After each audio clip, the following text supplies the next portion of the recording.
Chers compatriotes, c'est en ma qualité de président élu de la République du Cameroun que je prends la parole pour qu'en raison de l'extrême gravité dans laquelle nous nous trouvons, j'estime utile de porter à la connaissance du monde en général et des nations qui ont érigé la démocratie et le respect des droits de l'homme comme fondement de leur existence, porter à leur connaissance le fait que tout le peuple camerounais aujourd'hui se trouve le dos au mur, confronté à une menace existentielle de la part de ce régime qui pratique du gangstérisme d'État, qui terrorise nos populations, procède à des purges politiques, purges au faciès, purges dans toutes les régions de notre nation. Une situation inacceptable, intolérable, dès lors qu'en dehors de toute procédure judiciaire, des dizaines, des centaines, des milliers de Camerounais sont arrêtés, incarcérés, persécutés.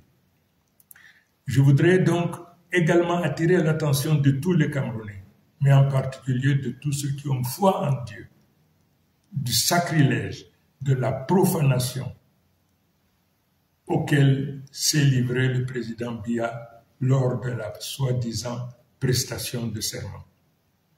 Le monde entier sait que Biya n'a jamais été élu. La nation camerounaise dans son ensemble sait que Biya n'a jamais été élu. Mais qu'il se permette de poser la main sur la Bible au nom de Dieu. Il apparaît donc aujourd'hui à tout le monde que pour M. Biya, Dieu n'est qu'un instrument qui lui permet donc de réaliser ses basses besognes.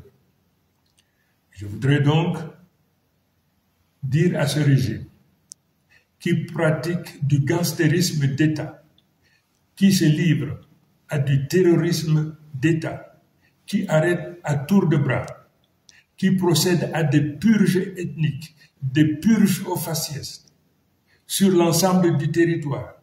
Je voudrais donc demander à ce régime, du haut de ma responsabilité, parce que élu aujourd'hui de la République du Cameroun, de cesser cette pratique. Les Camerounais n'en veulent plus, les Camerounais n'en peuvent plus. Et pour ce faire, je leur donne 48 heures pour arrêter, pour libérer sans condition tous nos enfants, tous les Camerounais qui se trouvent aujourd'hui dans les prisons du Cameroun de manière générale. Je leur donne 48 heures. Faute de quoi, le peuple camerounais se retrouvera en légitime défense et se sentira libre non seulement de se protéger, mais également de tout faire pour protéger leurs enfants et les récupérer partout où ils se trouvent.